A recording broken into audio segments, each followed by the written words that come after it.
ውድ ተመልካቾቻችን ዛሬ የምንማማርበት የትምህርት ርዕስ የቄደር የንስሐ ጥምቀት ለማን ነው? የሚፈቀደው ለማን ነው? ለምን ሲሆን ነው ቄደር የምንጠመቀው? የምንናዘዘው ምን ብለን ነው ወደ ንስሐ የምንመጣው? አሁን የምነግራችሁ 3 ነገር ነው። አንደኛው የቄደር ጥምቀት ማን ነው የጀመረው? የት ነው የተጀመረው? የሚለውን ማየት ነው። የማቴዎስ ወንጌል ምዕራፍ 3 ቁጥር 1 ጀምራችሁ አንብቡት። መጥምቀ መለኮት ቅዱስ ዮሐንስ በዮርዳኖስ እኔ ለንስሐ በውሃ አጠምቃችኋለሁ፣ ከኔ በኋላ የሚመጣው በእሳት በመንፈስ ቅዱስ ያጠምቃችኋል፣ በእጁም መንሻ አለ፣ ገለባውንና ምርቱን ይለያል፣ ገለባውንም በማይጠፋ እሳት ያቃጥለዋል፣ ስንዴውንም በጎተራ ይከተዋል እያለ በምድረ በዳ የሚጮህ ሰው ድምፅ ነበር ይላል። ስለዚህ ዮሐንስ እኔ በውሃ አጠምቃችኋለሁ፣ እኔ ግን የእግሩን ጠፈር እንኳን መፍታት አልችልም ብሎ ራሱን ዝቅ በማድረግ የንስሐ የቄደር ጥምቀት ያጠምቅ እንደነበረ ተጽፏል። የንስሐ ቄደርን የጀመረው ዮሐንስ ነው። ብዙ ሰዎች ወደ እሱ መጥተው ወደ ዮርዳኖስ ኃጢአታቸውን እየተናዘዙ ይጠመቁ ነበር ይላል። እንግዲህ የንስሐ ጥምቀት አንደኛውና መሰረቱ ኃጢአትን ማስወገድ፣ ኃጢአትን ማጠብ፣ ኃጢአትን ማስቀረት፣ ልጅነትን መመለስ ነው የንስሐ የቄደር ጥምቀት ስራው። ዮሐንስ ምን ይዞ ነው ይህንን ሊያደርግ የቻለው ካላችሁ፣ ዮሐንስ ይህንን ሊያደርግ የቻለው የነቢዩ የሕዝቅኤል ትንቢት ነው። ትንቢተ ሕዝቅኤል ምዕራፍ 36 ቁጥር 24 ላይ እንዲህ ይላል፣ ከርኩሰታችሁ ትነጻላችሁ፣ ወደ እኔም ትመለሳላችሁ፣ እናንተም ልጆች ትሆኑኛላችሁ፣ እኔም አባት ሆናችኋለሁ፣ በንጹሕ ውሃ እረጫችኋለሁ ይላል። የውሃ እርኩስ የለም። በቄደሩ ጸሎት የሚለወጠው ዮሐንስ በጸሎቱ የለወጠው ውሃ የተለወጠ ነው፣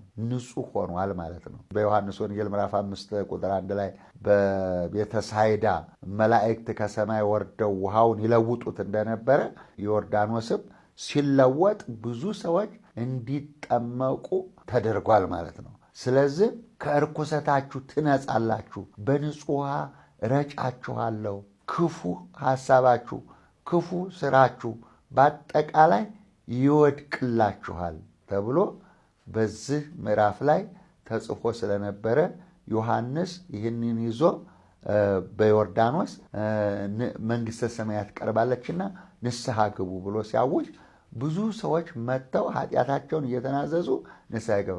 ስለዚህ ዮሐንስ ምን አለ?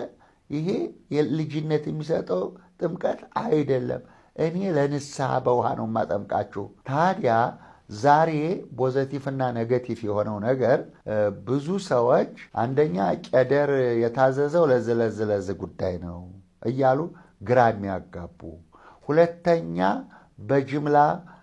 በጅምላ ነው የሚያጠምቁት፣ በጅምላ ነው እንደዚህ የሚያደርጉት እያሉ ግራ የሚያጋቡ፣ ለነፍስ አባት ብቻ ነው ኃጢአት የሚነገረው እያሉ ግራ የሚያጋቡ ብዙ ናቸው። እስቲ ዮሐንስ የየትኛው ሰው ነፍስ አባት ነው? እባካችሁ ከመጽሐፍ ቅዱስ አንውጣ፣ ሰውንም ግራ አናጋባ። ነፍስ አባት ጥሩ ነው፣ ነፍስ አባት ያስፈልጋል። ግን ዋናው ተልእኮው ዮሐንስ ጋር እየመጡ ኃጢአታቸውን እየተናዘዙ የቄደር የንስሐ ጥምቀት ይጠመቁ ነበር። አንድ ሰው ንስሐ ሲገባ ቄደር ያስፈልገዋል፣ ጠበል ያስፈልገዋል። በየትኛዋም ቤተ ክርስቲያን በመላው ዓለም ከዓለም ዳርቻ እስከ ዓለም ዳርቻ ያለችው ቤተ ክርስቲያን ቄደርና ቀንዲል የሚባል መጽሐፍ አላት። በዛ መሰረት ሁሉም ቤተ ክርስቲያን ውስጥ ያን የቄደር ጥምቀት ህዝቡ ሊያገኝ ይገባል።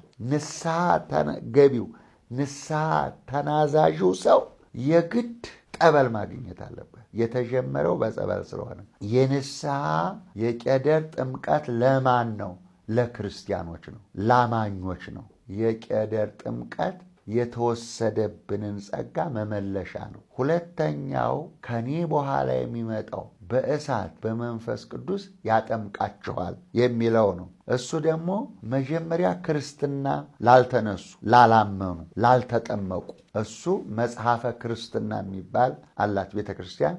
በመጽሐፈ ክርስትና ሕጉ ስርዓቱ ተጽፏል። ያው መጽሐፍ ቅዱስ ነው። አሐቲ ጥምቀት፣ የመጀመሪያው አንዲት ጥምቀት ኤፌሶን ምዕራፍ 4 ቁጥር 4 ላይ የተጻፈው አንዲት ጥምቀት፣ አንዲት ቤተ ክርስቲያን፣ አንድ አካል፣ አንድ ጌታ፣ አንድ መንፈስ የተባለበት፣ አንድ እግዚአብሔር የተባለበት የመጀመሪያዋ ጥምቀት ሰዎች በአምስት አጠራር ተጠርተዋል። በአምስት ጊዜ ማቴዎስ ወንጌል ምዕራፍ 20 ላይ ተጠርተዋል። አንደኛው የመጀመሪያዎቹ በ80 ቀን በ40 ቀን በእናታቸው እቅፍ የሚጠመቁት 12 ሰዓት ወደ ወይኑ ስራ ተጠርተዋል። ሁለተኛው ጥሪ 7 ዓመት 8 ዓመት ለሆናቸው ሕፃናት እስከ 15 ዓመት ድረስ ለሆናቸው ሕፃናት ለነሱ ደግሞ 3 ሰዓት ተጠርተዋል። ወጣት ሆኖ ለሚጠመቅ ደግሞ ተምሮ በደንብ አምኖ ለሚጠመቅ ወጣት ሆኖ ለሚጠመቅ ደግሞ 6 ሰዓት ሶስተኛው ጥሪ። ጎልማሳ ሆኖ 45 ዓመት ሆኖት ጎልማሳ ሆኖ ለሚጠመቅ ደግሞ 9 ሰዓት አራተኛው ጥሪ ተላልፎለታል። 70-80 ዓመት አረጋዊ ሽማግሌ ሆኖ ለሚጠመቅ ደግሞ 11 ሰዓት አምስተኛው የመጨረሻው ጥሪ ተላልፏል ማለት ነው። ሁለተኛ የምናየው ልጅነት የሚሰጠው ጥምቀት ጌታችን መድኃኒታችን ኢየሱስ ክርስቶስ በዮሐንስ እጅ እንደተጠመቀ ወደ ካህኑ ሄደን በካህኑ እጅ ስርዓተ ቅዳሴው ተደርሶ ክርስትና እንጠመቃለን። ማኅተም ይታሰርልናል። ክርስትና ስም ይሰየምልናል። ከዛ ወደ ቤተ መቅደስ ገብተን ደግሞ ቅባ ቅዱስ እንቀባለን። ሥጋ ወደሙ እንቀበለን። ኢየሱስን የሚቀበለው ያን ጊዜ ነው። ዮሐንስ ጥምቀት ንስሐ ነው። የጌታ ጥምቀት ደግሞ እምነት ነው። በልጅነት መወለድ ገብረ ማርያም ወልደ ማርያም ተብሎ ለመጠራት ለክርስትና መብቃት ነው። ይህ ስርዓቱ ደግሞ የንስሐ አገባቡ ስርዓት ልክ በዮርዳኖስ ዮሐንስ እንደሚያጠምቃቸው ተሰብስበው አንዱ የአንዱን ኃጢአት መስማት የለበት። የሚናዘዙት ለእግዚአብሔር ነው። አናዛዡ ግን ዳኛው ቄስ ነው። እሱ ምስክር ነው። ጌታችን ኢየሱስ ክርስቶስ በማቴዎስ ወንጌል ምዕራፍ 8 ቁጥር 4 ላይ ይሄን ነው ዳሰሰው፣ አነጻው፣ ሂድና መንጻትህን መዳንህን ለካህኑ አሳየው ምስክር እንዲሆን ነው ያለው።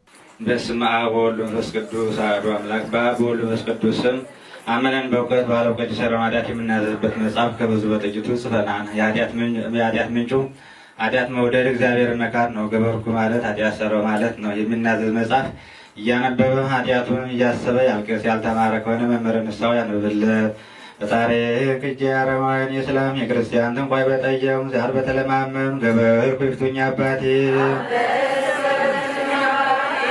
ኃጢአት መስቀልና እግዚአብሔር ይፍታ። እግዚአብሔር የንስሐ ጸሎት። አቤቱ ዓለሙን ሁሉ የያዝ ጌታችን እግዚአብሔር የነፍሳችን የሥጋችን ደም ነፍሳችን መቆስል የምታድን አንተ ነህ። በአንዲት ቤታችን ወላጆቻችን በኢየሱስ ክርስቶስ አፍ ተናግራልና ለአባታችን ለጴጥሮስ እንዲህ ብሎ የተናገረውን አንተ ዓለትና መሰረት ነህ። በዚህም ዓለትና መሰረት ክር ቤተክርስቲያን እሠራታለሁ። የሲኦል ደጆች ሊያጠፏትና ሊያነዋውጧት አይችሉም። አንተ የመንግሥተ ሰማያት መክፈቻ በምድር ያሰርከው በሰማይ የታሰረ ይሆን ዘንድ በምድርም የፈታው በሰማይ የተፈታ ይሆን ዘንድ ወንዶችም ሴቶችም አገልጋዮች ሁሉ በየስማቸው የተፈቱ ነፃ የወጡ ይሁኑ። በመንፈስ ቃላት በደለኛ በመሆን በኔም በአገልጋይ ቃል በማወቅ ወይም ባለማወቅ ቢሰሩ አቤቱ እንዲህን አገልጋዮችን አባቶችና ወንድሞችን እህቶችን ሁሉ አጥንት ጠብቃቸው።